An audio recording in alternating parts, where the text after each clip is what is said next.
کاتتان باش بیسەرانی هێژە لا ڕادیۆ دەنگی گەلەوە با یارمەتی هاوکارانم گەشتی هەواڵەکانی ئەمڕۆ دووشەممە 14 تەموزی 2025 تان پێشکەش دەکەین کاتژمێردا با کاتی ناوەندی ئەوروپایە.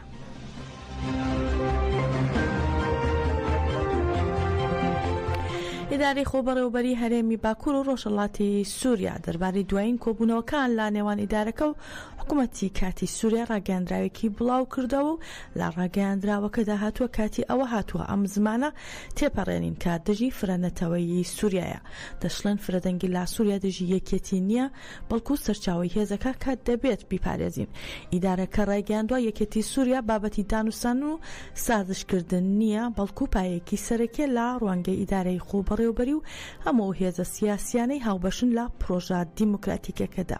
هەروەها جەختیش دەکەنەوە سیستەمی دیموکراتیکی فرەڕەنگ و دادپەروەری کۆمەڵایەتی و یەکسانی ڕەگەزی و دەستورێک کە مافی هەموو پێکاتەکان داخوازیکی نوێ نییە بەڵکو جەوهەری هۆکارەکانی ڕاپەڕینی سووریەکانە لە ساڵەکانی 2011. هەروەها لا ڕاگەیاندراوەکەشدا ڕایانگەاندووە ئێمە دەستبەرداری ئامانجەکانی شۆڕشی 15 ئادار و 19 تەموز نابین و لەسەر ئەم بنەمایە ئامادەین لەسەر بناغەیەکی دیموکراتیک تێکەڵبات دامەزراوەکانی دەوڵەت ببین و بەشدار ببین لە داڕشتنی دەستورێکی نوێ کە وەڵامگوی هیوای سووریەکان بێت. هەروەها ئیدارەکە بانگەواز لە هەموو لایەنەکان دەکات خاوەن بەرپرسیارەتی نیشتمانی بن و دەست لا گوتاری ڕق و کینە هەڵبگرن و بانگەوازیش لە هێزە نیشتمانیەکانیش دەکات لەم قۆناغە هەستیارەدا یەکگرتوو بن و دیالۆگی سووریا لە هەوڵەکانی تێکدان بپارێزن.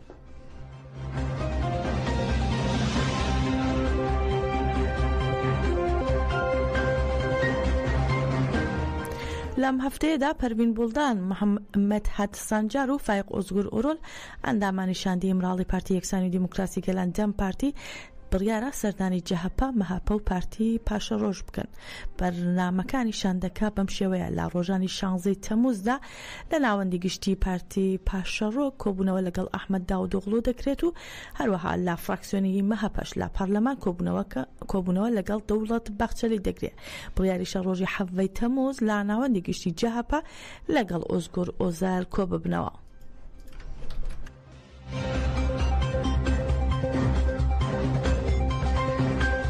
ڕۆژی یەکشەممە ڕەجەب تەیب ئەردۆغان لاوتاری کۆتایی 32 هەمین کۆبوونەوەی ڕاوێژکاری و هەڵسەنگاندنی پارتەکەی ڕایگەاند. هەموو هەوڵێک دەدەین بۆ ڕەواندنەوەی گومانەکان لەبارەی پرۆسەکەەوە کە لە بەرژەوەندی هەموو ناوچەکەدایە.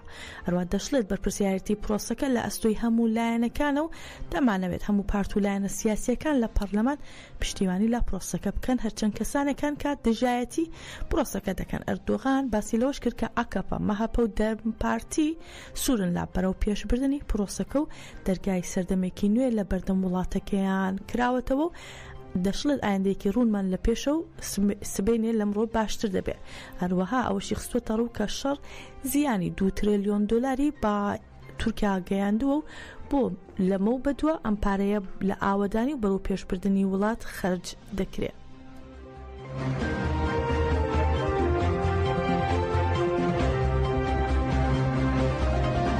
لە شارەکانی مارسیلیا و فلیریس لابیلی فەڕەنسا هەروەها شاری لێنزی نەمسا بەرخۆدانی 14 تەموزی ساڵی 1982 لە زیندانی ئامەد کە سێمبۆلی تێکۆشانی ئازادی کوردانە لە 43 هەمین ساڵیادیدا بەرزڕاگیرا. لە مارسیلیا چالاکیەکە بۆ یادکردنەوەی هەڵویستی فیداکارانی پێشنگانی پەکەکە کەماڵ پیر، محەممەد خێری دوورموش و عاکف یەڵماز و عەلی چیچەک ئەنجامدرا.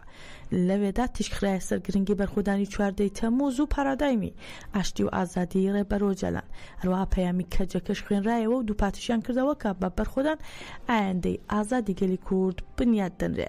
هەروەها لە مەراسمی شاری فلیریس لابیلیش سەمفۆزیۆنێک دەربارەی شەهیدانی 14 تەموز نمایش درا و لە لینزی نەمساش ناوەندی کۆمەڵگەی دیموکراتیکی کورد چالاکیەکەی بەڕێوە برد و سەمفۆزیۆنێکی دەربارەی بەرخۆدانی ڕۆژووی مردن و هەڵسەنگاندنەکانی ڕێبەرۆجەلان دەربارەی پرۆسەی ئاشتی نمایش کرد. لە چالاکیەکەدا هەروەها تیشکرایە سەرگرنگی بەرخۆدانی گەلی کورد و پرۆسەی ئاشتی.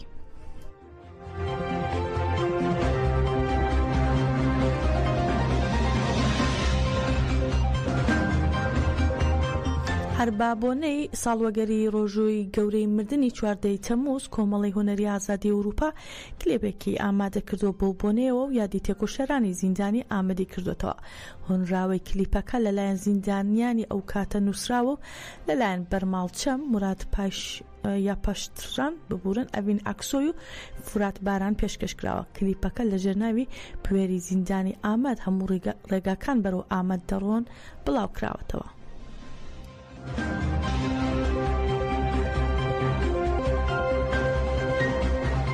هەل لە ئەوروپا لە شاری لیۆنی فەڕەنسا با دروشمی پێکەوە پرۆسەکە تاوتوێ دەکەین و پێکەوە بڕیار دەدەین و پێکەوە کۆمەڵگەی دیموکراتیک ڕێدەخەین. کۆبوونەوەی گەل ئەنجامدرا. کۆبوونەوەکە با ڕێزگرتن لا گیانی پاکی شەهیدان دەستی پێکرد و بەرخۆدانی 14 تەمووزیش بەبیر هێنرایەوە. لە کۆبوونەوەکەدا دەستکەوتەکانی تێکۆشانی ئازادی کورد و ڕۆژەڤەکانیش هەڵسەنگێنران. لەوێدا سیاسەتمەدارە ئیسماعیل ئەرزنجان ئاتشکی خستە سەر میراتی بەرخۆدانی 50 ساڵی گەلی کورد و وتی پرۆسەیەکی دیموکراتیک تەنها بە بەشداری هەموو گەلان پێک دێت و وتیشی ئەم پرۆسەیە بە بێهیوا بەستنەوە بە هێزە دەرەکیەکان تەنها بە هێزە سربەخۆکان بەڕێوە دەبرێت. هەروەها ئاماژەشی با تێکۆشان بۆ سوسیالیزمی دیموکراتیک کرد و وتی هەمووان دەبێت بەرپرسیار بن و لەم قۆناغە مێژوویەدا ئەرکی خۆیان جێبەجێ بکەن.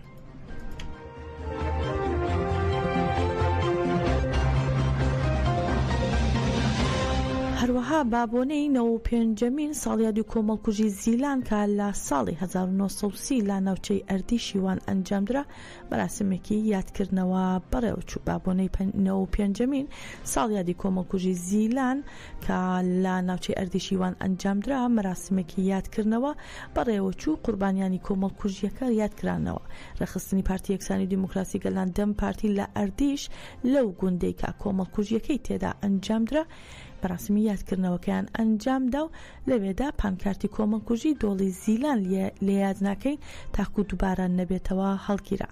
هاوسەرۆکی دەم پارتیوان گوڵشەن کورد لەوێدا ڕایگەیان ئەم کۆمەڵکوژیە پەڵەیەکی ڕەشە لە مێژووی مرۆڤایەتیدا. بەشداربووان گوڵیان لە شوێنی کۆمەڵکوژیەکە دانا و لە چوارچەوەی مەراسمێکیشدا سەمفۆزیۆنەیەک نمایش کرا.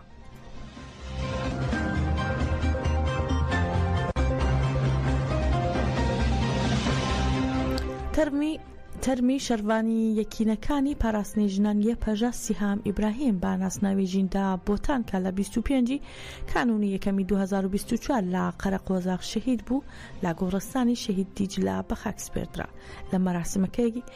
لە مەراسمەکەدا گەریلای هێزەکانی پاراستنی گەل هەپەگا مستەفا حەنەفی بە ناسناوی قارەمان کۆبانی کاویش لە حەڤی حوزەیرانی 2019 لە زاف شەهید بوو یادکرایەوە. هاوسەرۆکی دەستەی ژینگەی کانتۆنی فراد ئەلماز ڕۆمی سەرخۆشی لا بنەماڵی شەهیدان کرد و ڕایگەیان شەروانان قارەمانانە هێرشە داگیرکاریەکانیان لا بەنداوی تەرشین و پردی قەرەقۆزاق تێکشکاندووە. ناسنامەی شەهید ژیندا خوێنرایەوە و ڕادەستی بنەماڵەکەی کرا.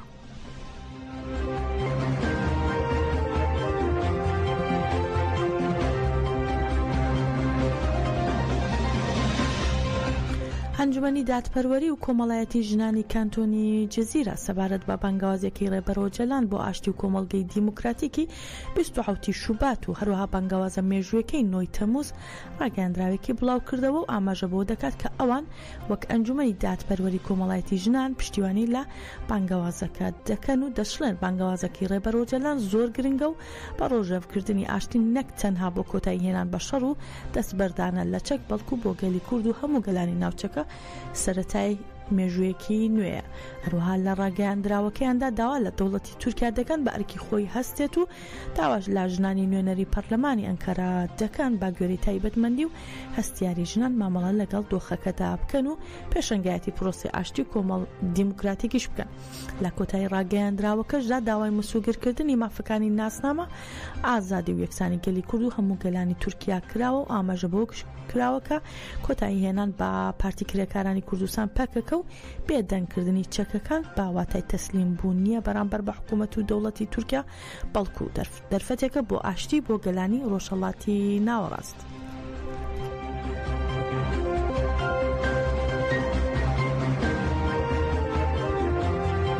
بە پێی زانیاریەکان بڕیارە ئەمڕۆ مەکتەبی سیاسی یەکێتی نیشتمانی کوردستان و پارتی دیموکراتی کوردستان لە پیرمام لە سنووری شاری هەولێر با سەرۆکایەتی بافڵ تاالبانی و مەسعود بارزانی کۆ ببنەوە.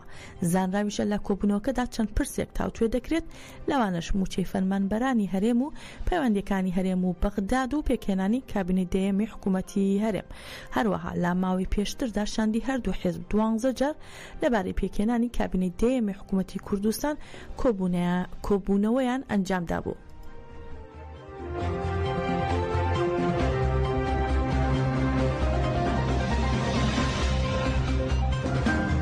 عباس عێراقچی وەزیری دەرەوەی ئێران ڕایگەیاند وڵاتەکەی دەتوانێت لەگەڵ ئەمریکا لەسەر بەرنامە ئەتۆمیەکەی دانوستاندن بکات، بەڵام تەنها بەو مەرجەی هێرشەکانی دژی ئێران دووبارە نەبنەوە. ئەو قسانە لە بابەتێکدا هاتبوو کە ئاراستەی دیپلۆماتکارانی بیانی لا تارانکراوە و لە ڕۆژنامەی فاینانشال تایمزدا بڵاوکراوەتەوە. عێراقچی ڕایگەیاندووە بەو مەرجەی کە هێرشەکان بۆ سەر ئێران دووبارە نەبنەوە دەکرێت دانوستاندن دەست پێ بکەنەوە. عێراقچی وتوشێتی هەڵبژاردن بە ئەمریکایە. ئایا ئەمریکا دیپلۆماسی دەست پێ دەکات یان بەردەوام لەگەڵ هێندێکدا درێژە باش شەڕ دەدات؟ جێ ئاماژەی پاشهێرشەکان ئێران هاوکاریەکانی لەگەڵ ئاژانسی نێونەتەوەیی وزەی ئەتۆم ڕاگرت و کشانەوەی خۆی لا پەیمانی قەدەغەکردنی بڵاوبوونەوەی چەکی ئەتۆمیش ڕاگەیاند. عێراقچی ئاماژەی بەوە کردووە کە ئێستا هاوکاریەکان لەسەر بنەمای بەرژەوەندی وڵاتدا بەڕێوە دەچێت و هەروەها مەسعود پزیشکیانیش ڕایگەیاندووە زیانێکی زۆر بەردامەزراوە ئەتۆمیەکان کەوتووە و لە ئێستادا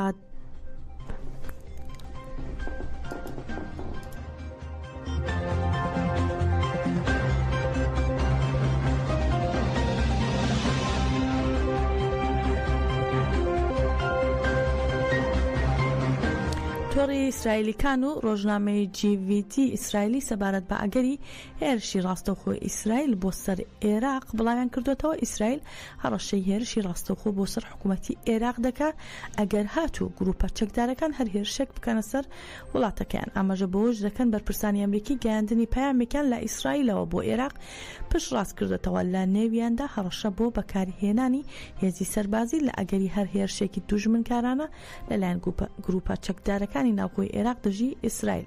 باس لەوەش دەکەن ئیسرائیل لە هەڕەشەیەکدا جەختی لەوە کردوتەوە هەر هێرشێک لە خاکی عێراقەوە سەرچاوە بگرێ وەک هێرشێک لە دەوڵەتی عێراقەوە مامەڵەی لەگەڵ دەکرێت. ئیسرائیل هەڕەشەی لێدانی ڕاستەوخۆ لە حکوومەتی عێراق دەکات ئەگەر سێناریۆیەکی لەو شێوەیە ڕووبدات. هەروەها ڕۆژنامەکە باسی لەوەش کردووە پێشتر حکوومەتی عێراق هێوشداری با گروپە چەکدارەکان داوە لە بەرامبەر بەشداریکردن لە هەر کارێکی دوژمنکارانە.